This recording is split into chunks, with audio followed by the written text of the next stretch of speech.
Do you ever take evening walks? I know I do. A walk through the woods just before bedtime is great. You get to clear your head, being in nature. It gives you some time to reflect on your day, to think, to reset creatively. The old familiar path entranceway. You know this path well. You typically stick to this one route. It's got a great atmosphere, but is close enough to your home that you can get back easily. This time, though, you notice a glimmer in your peripheral that you've never noticed before. As you step closer, you get a picture of what it is, some sort of ball. Smooth, glossy, about the size of your palm, buried halfway into the soil, just slightly off the path. You make your way toward it and pull it out. It's lighter than you imagined. Some sort of toy, you ask yourself? You turn it over in your hand a bit before you proceed down the path again. It has such intricacies. It's a cloudy orb, but it is transparent. You can see straight through it. As you look up to carry on with your walk, the familiar forest suddenly doesn't feel so familiar anymore. It feels alien. The sun is starting to set. After what felt like only a brief moment as you examine the orb, you now realize must have been hours. A thick fog has rolled in, blanketing the forest floor. This forest is only a few hundred meters across, you think to yourself. Yet you can't see the fences, the houses, only dense tree cover ahead of you and behind. You begin to panic and head back from where you came. With every step you take, you seem to get further and further into the forest. Light turns into darkness. Suddenly you can't even see the trees ahead anymore. The orb in your hand, it begins to glow.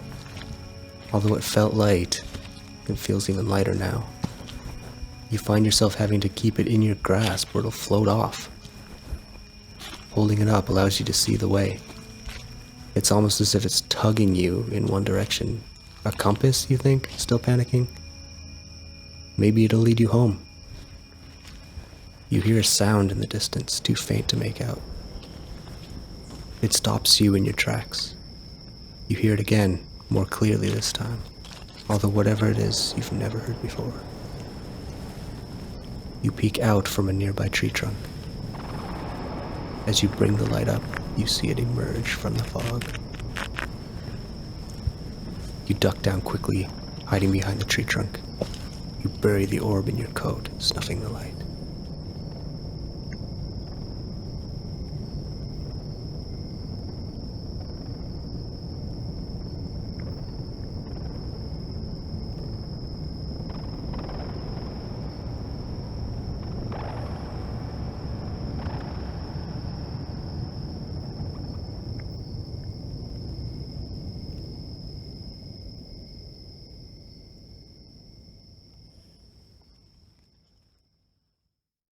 Hello everyone and welcome. In this video I'll be building this. It's a one-off fuzz pedal with hand-painted artwork, point-to-point wiring, and this crazy glowing crystal ball. It's called the Guiding Light. When this video is released, this pedal will be available for purchase on the website. Link in the description, anomaloussfx.ca. I've put a huge amount of work into building this pedal and the video as well to go along with it, so I'm really excited to show you guys the entire process of making it from start to finish. So let's get going, starting with the painting. So here's where we'll begin with this photo that I took of my hand in front of a bright light bulb. From this photo I drew a bunch of rough sketches and I ended up settling on this one, but I'll make a few minor adjustments to it. So, first of all, the thumb will move out like that, and then also out like this. And by doing so, we're going to just be increasing this face here. And I'm not going to refer to the photo, instead I'm going to refer to this drawing.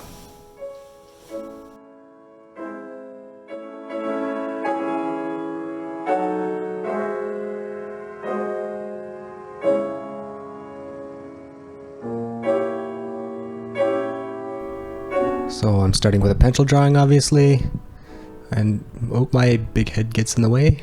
That's probably going to happen a lot. This drawing was actually a bit of a challenge. Obviously I'm missing like a big circle right in the middle of where I need to be referencing stuff, so, and yeah, I'm checking my hand as well. I'm doing that a lot just to reference some stuff.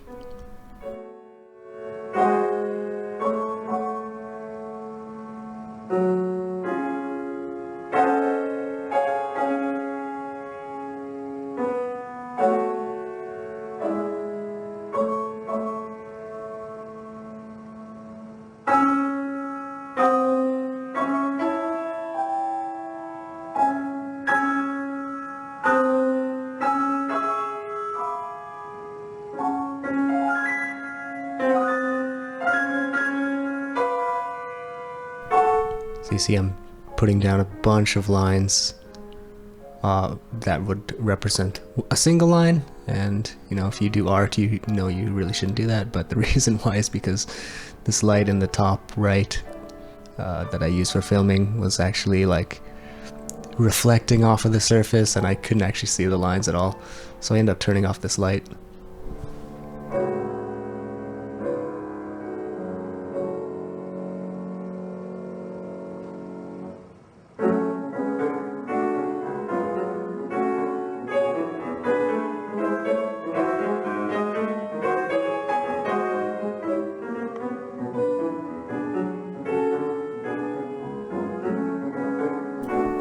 So I have to admit that drawing this hand wasn't really the most enjoyable process in the world.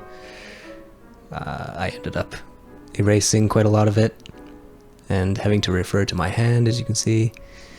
Not really looking at the drawing that I did, which is a big mistake.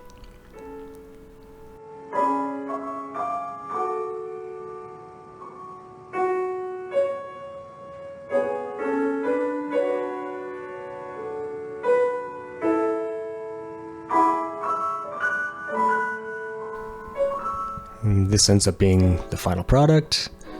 Can't say I'm particularly too happy with it, but I eventually end up fixing it during the painting process.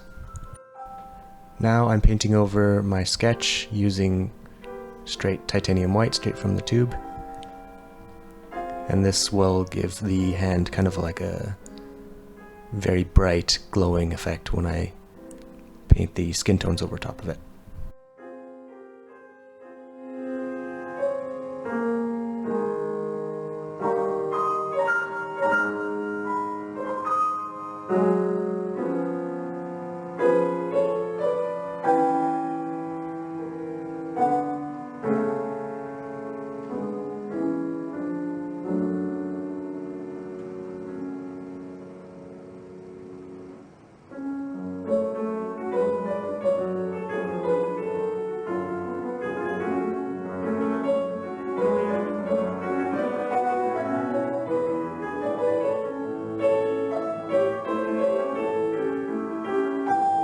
Now I'm using Mars Black straight from the tube, and I'm just cleaning up the edges of my underpainting.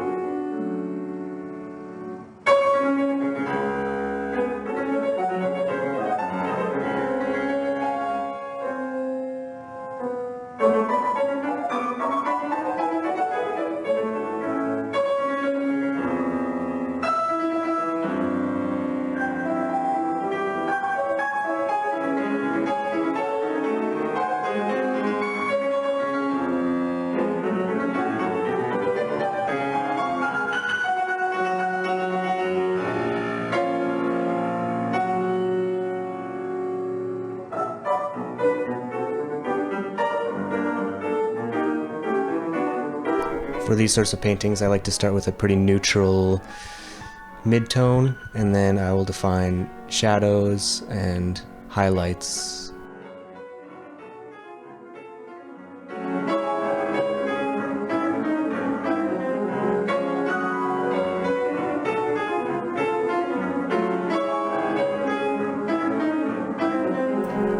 And I've chosen a very difficult subject because the light source is directly in the frame, right in the middle, and the subject, the hand, is very, very close to it. So there's not going to be a whole lot of shadow shapes. It's going to be a lot of very bright light, so a lot of highlights. It was a challenge.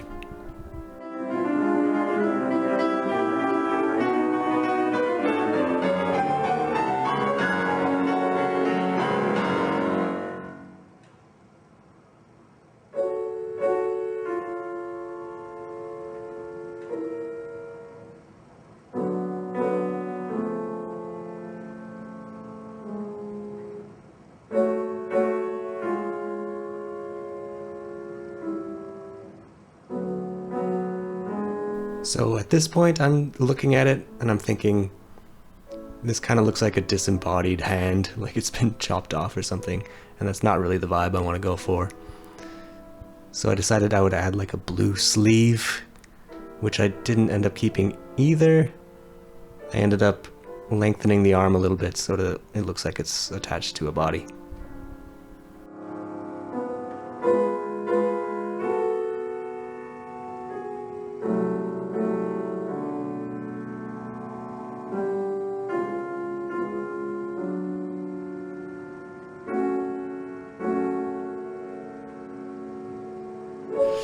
I'm making another big change here.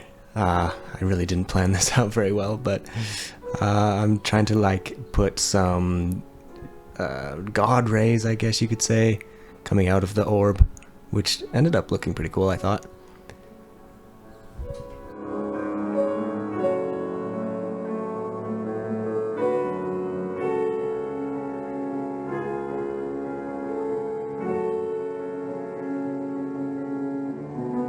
Oof, okay, it's the following day, and again, I decide to make another big change to this painting. I decided that the ring finger and pinky finger are kind of too far away from everything else. So I started with black, and I painted over half of the hand, really, and repainted that part. Very frustrating.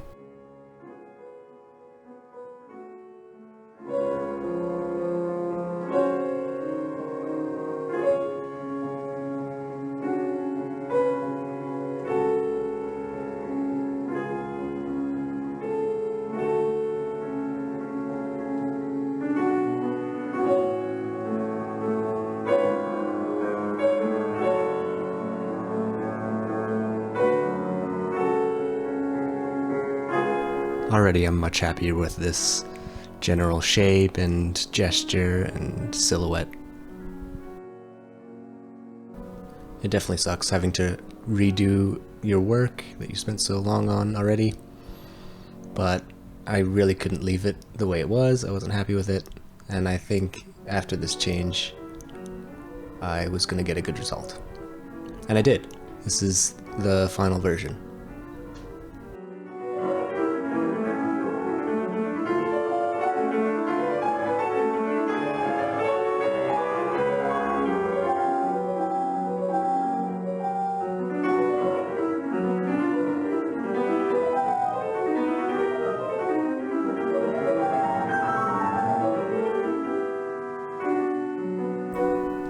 I also did a rough painting of a forest scene on the back plate.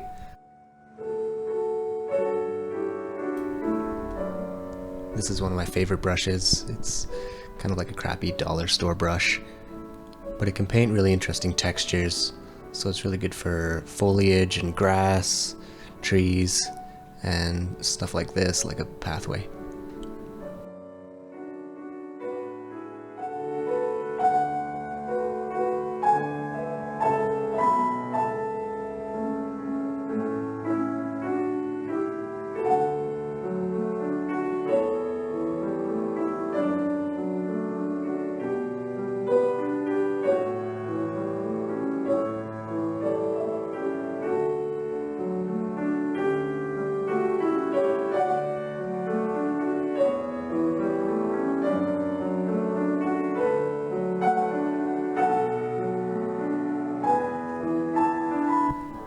cut this stencil out earlier using a vinyl cutting machine.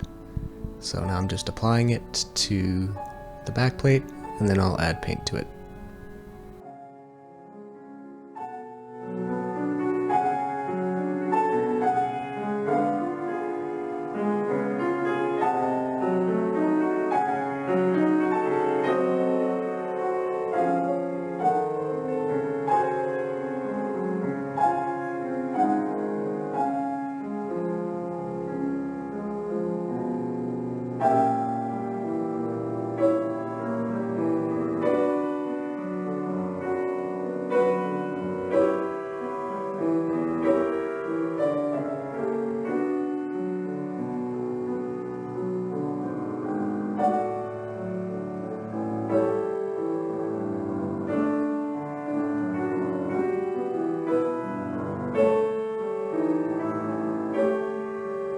The stencil ended up pulling up a lot of black glaze that I had added, which, that's okay.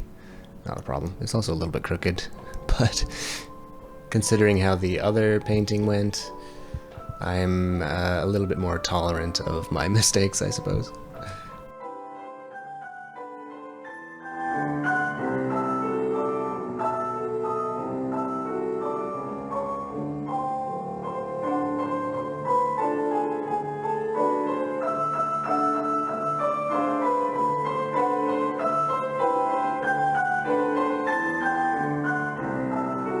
After a couple layers of top coat, I glued the crystal ball onto the enclosure.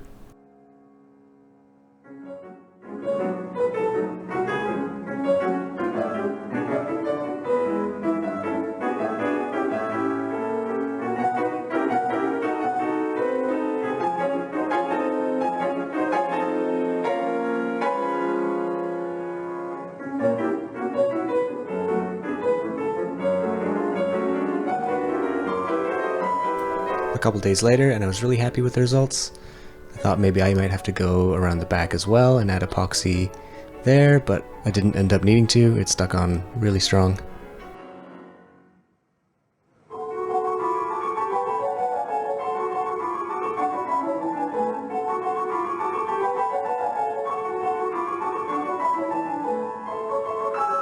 Okay, so let's have a look at the circuit for the guiding light. But before we do that, I just want to make a comparison between some of the other pedals that I've made to show you kind of the thing that I'm doing with this particular pedal. So here on the screen, you'll see the circuit for the Austera. Some of you may have already built this pedal. I have a kit whereby you can build it yourself. And I have a full build guide video on my channel where I go through all the steps of building this pedal. Here I've got the gassed pedal, and the circuit is quite a bit bigger than the Austera. It's maybe twice the size. And here are some pictures of the gassed, showing you just how cramped it is in there. And this is the guiding light. It's very, very big. It's the biggest pedal that I've ever made. And this is the challenge that I've set for myself. I'm going to try to fit this circuit into the same size of enclosure as the gassed. So those of you who are privy to guitar pedal circuits will know that this is pretty similar to a big muff pedal. It's a 4 transistor fuzz pedal, but it's got a few modifications. So I'll walk through those changes that I've made and why I've made them. Also, just to note that a big muff is typically in quite a large enclosure, so I'm really going to struggle with trying to fit this thing in, but we'll see how it goes. So the first section is just a simple amplification section, and following that is our gain control, which is attenuating the output of the first amplification section.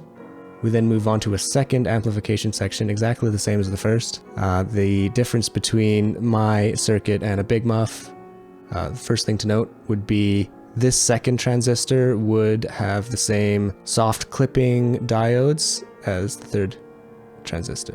So although this is a fuzz pedal, it's clipping transistors, which makes it a fuzz pedal. The third transistor has a pair of soft clipping diodes in it, so it's also kind of sharing some similarities with an overdrive pedal like a Tube Screamer or something like that. Other than the two diodes and the capacitor, these three transistor sections are identical. We then have a tone control followed by an output amplification section. We then have our volume control on the output like we do for most pedals, and that's it. So one might think that I'm toning down this circuit by removing the first clipping section, but actually I'm doing the opposite. This circuit is a lot louder and a lot angrier than a traditional Big Muff, because we have two amplification sections, one saturating the other, and both of those combine to then saturate a third and also clip that one. Okay, so now it's time for me to bust out the soldering iron and try my best. I'm starting the process of actually building this thing the same way I always do, by mounting the components to the enclosure.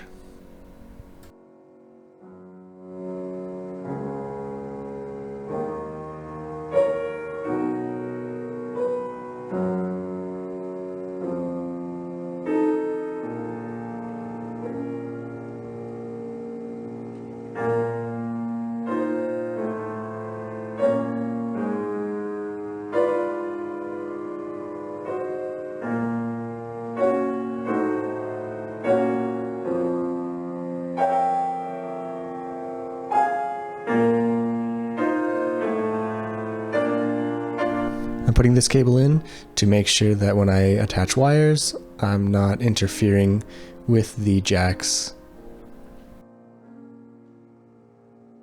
If you're wondering what this funky little tool is called, it's called a wire straightener, and it's used by jewelry makers. A lot of the tools I use are actually jewelry making tools, including these pliers that I have in my hands. And quite a lot of the wire that I use sometimes is jewelry making wire. I've had a few people actually email me or message me and say that I should like get into jewelry making or something like that. I think that'd be really cool. I kind of have an idea for my next pedal, which will incorporate some of that. Just try my hand at something new.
So first step is to make the LED and bypass circuit, and what we're looking for here is only that when I plug my guitar and amp in, that my guitar goes through when the pedal is off, and when the pedal is on, the LED comes on and no signal passes through.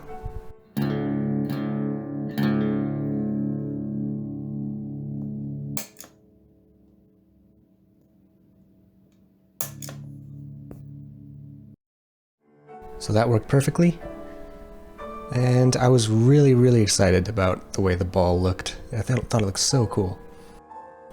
And I knew this is the only way that I was going to fit all these components in, was by building each section externally and then fitting them in.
So I made a massive mistake here, and I used the wrong potentiometer and attached stuff there.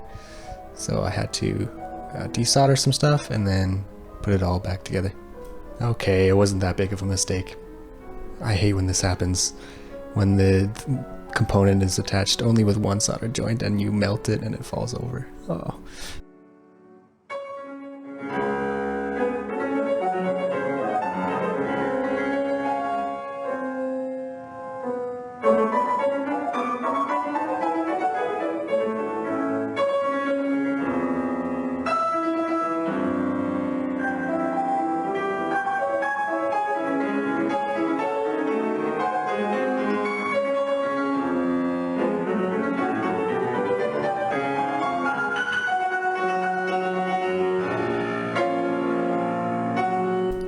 So at this stage I've gone pretty far. I have the first 3 amplifier sections in and the tone section.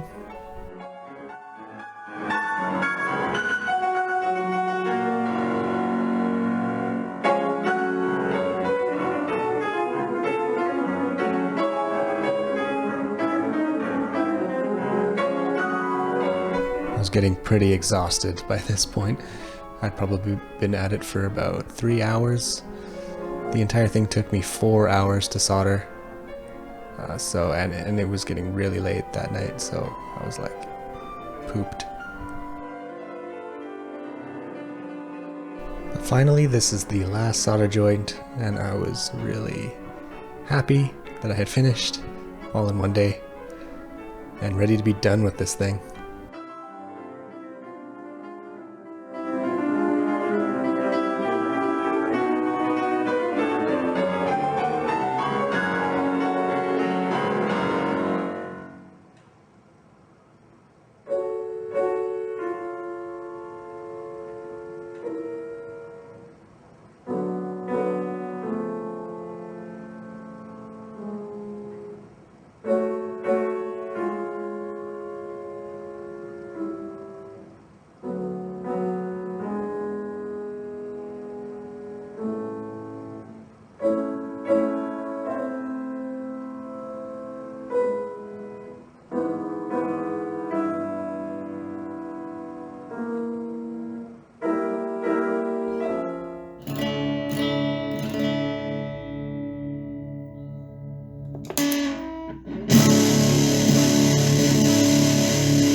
I was super happy with the results of this pedal. I love the way it sounds. I think it might be my best sounding pedal. I love the way it looks. I love the glowing ball. I love everything about it. This is one of those pedals that really I don't want to sell, but of course it is for sale on the website, which is linked in the description, anomalouseffects.ca. And while you're down there, if you enjoyed this video, please give it a like, subscribe if you haven't already, and yeah, look out for my next videos. Thank you, and see you in the next one.